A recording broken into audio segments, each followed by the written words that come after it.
Welcome to the Radiant Love Podcast, where we uncover the eternal romance between God and the waiting heart. I'm your host, Dawn J. Douglas, devotional writer, Bible teacher, and disciple of Jesus Christ, and I'm inviting you on a weekly journey that will reshape how you see love, healing, and identity as a woman of faith. This podcast is the audio companion to my devotional book, Radiant Love, The Eternal Romance of God and the Waiting Heart. Today's reading is Week 4, Introduction, God's Agape Love.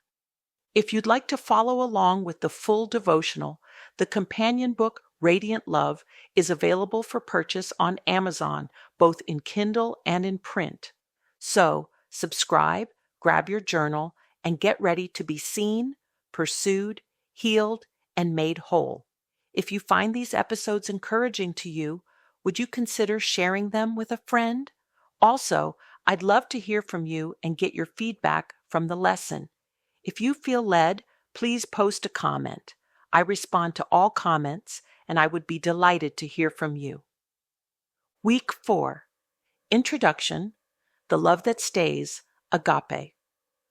Up to this point, you've encountered the God who is Father, Friend, and Bridegroom, each revealing aspects of how God draws near, cares, and desires you.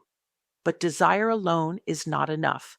Passion must be partnered with permanence, and this is where we arrive at the foundation of all other love, agape.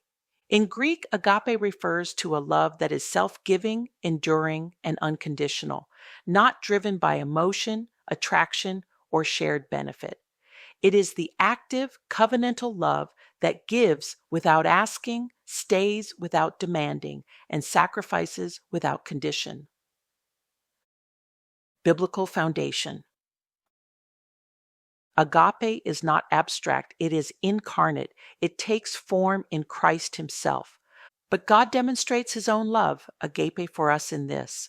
While we were still sinners, Christ died for us. Romans 5:8. This love is not reactive, it is not earned. It does not depend on behavior, mutual compatibility, or emotional reward.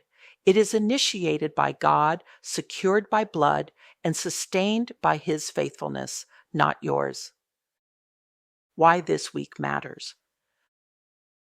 For many women, love has been shaped by inconsistency. The people who said they loved you didn't stay. Their promises sounded like forever, but only lasted until things became inconvenient. They were drawn to your strength, your giving, your presence, but never really saw you.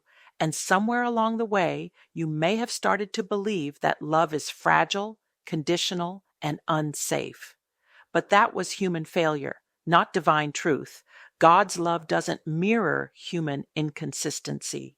It defines it, heals it, and replaces it with something eternal. So it's easy to approach God with that same fear. Will you leave too? Will you grow tired of me?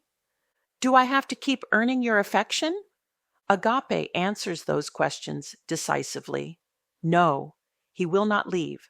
His love is not unstable. His covenant is not up for renegotiation. And this matters profoundly because without agape, every other form of love begins to fracture. If the foundation of unconditional, covenantal love isn't secure, even the most beautiful expressions, storge, philia, eros, will eventually falter. You can't fully worship a father you secretly believe might leave. You won't entrust your heart to a friend if you're bracing for rejection, and you won't prepare for a bridegroom if you fear he could change his mind. Agape anchors you. It is the love that stays, the love that covers, and the love that makes every other love safe. Agape is the framework that holds every other kind of love in place. What you will confront. This week may not feel dreamy or emotional. It will be confronting.